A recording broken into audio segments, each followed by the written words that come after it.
YS వివేక హత్య కేసులోని నిందితుడు దస్తగిరి భూ పంచాయతీ కోసం అన్నమయ్య జిల్లా రాయచోటికొచ్చాడు. గున్నిగుంట్ల రోడ్డు సమీపంలోని 804 సర్వే నెంబర్లో ఎకరా 25 సెంట్ల భూమిని మాజీ MLA Srikanth Reddy personal PA Nissar Ahmed, Bepari Mohammed Khan, యూసఫ్లు కబ్జా చేశారని ఆరోపిస్తున్నారు. వైసీపీ మైనార్టీ నేత బాధితుడు షేక్ ఇనాముల్లాతో కలిసి తహసీల్దార్ కార్యాలయంకు దస్తగిరి వెళ్లారు. భూ వివాదం సమస్యను రెవెన్యూ అధికారుల దృష్టికి తీసుకెళ్లి దస్తగిరి చర్చించారు. తహసీల్దార్ ఆఫీస్ నుండి కబ్జాకు గురైన భూమిని, ఆ భూమిలో ఏర్పాటు చేసిన పార్కును దస్తగిరి పరిశీలించారు.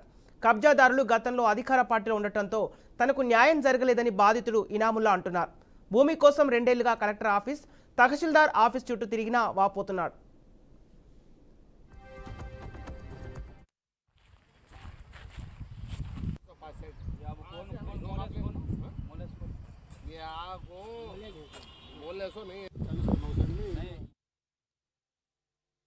ఈ ఆస్తి ఏరా వాళ్ళు కబ్జా చేశారు. ఆ చేసిన వ్యక్తులు వచ్చేసి బేపారి మహ్మద్, ఎమ్మెల్యే పిఏ నిసార్, హౌల్ అయిన వాటం యూసుఫ్, ఇంకా చాలామంది కూడా దీని వెనకాల వాళ్ళు కబ్జా చేశారు. దాదాపు దీని వెనకాల 2 సంవత్సరాల నుంచి కష్టపడతాను.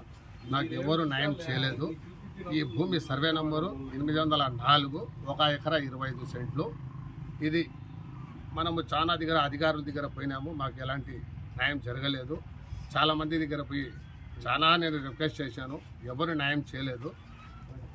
పోలీసు వాళ్ళ ద్వారా న్యాయం చేయలేదు, రాజకీయం వల్ల న్యాయం చేయలేదు, ఎవరి వల్ల నాకు న్యాయం జరగలేదు. నేను ఏరే వాళ్ళు, తెలిసిన వాళ్ళు, మా బంధువులు ఉంటే నేను ఇక్కడ న్యాయం జరగదు, మీరు ఒకసారి దస్తగిరి అనే వ్యక్తి ఉన్నారు, ఆయన దగ్గరికి పోండి, మీకు ఖచ్చితంగా న్యాయం జరుగుతుంది అన్నారు. నేను ఒక వారం 10 రోజుల ముందు అడిగి పోయి ఉంటే ఆయన దగ్గర మాట్లాడినాను, విషయం చెప్పినాను. ఆయన ఒకటే మాట అన్నారు, నేను నీకు న్యాయం చేస్తాను, నీ డాక్యుమెంట్ పక్కా ఉంటే నీకు న్యాయం చేస్తాను, నీకు ఎలాంటి ద్రోహం లేకుండా మీకు న్యాయంగా నేను చేస్తాను. నాకు ఒకటి కండిషన్ పెట్టినాడు ఆయన, దస్తగిరి అన్న. ఏమో కండిషన్ పెట్టినాడంటే, నాకు ₹1 డబ్బు వద్దు, నేను మీకు న్యాయం చేసే వరకే నా పని, మీ భూమి మీకు పక్కా ఉంటే నేను న్యాయంగా ఖచ్చితంగా ఇప్పించి ఇస్తాను. ఈ ఆస్తి कितने जगह फिरे, MRO को 50 स्टेप फिरे, बहुत बार बोले।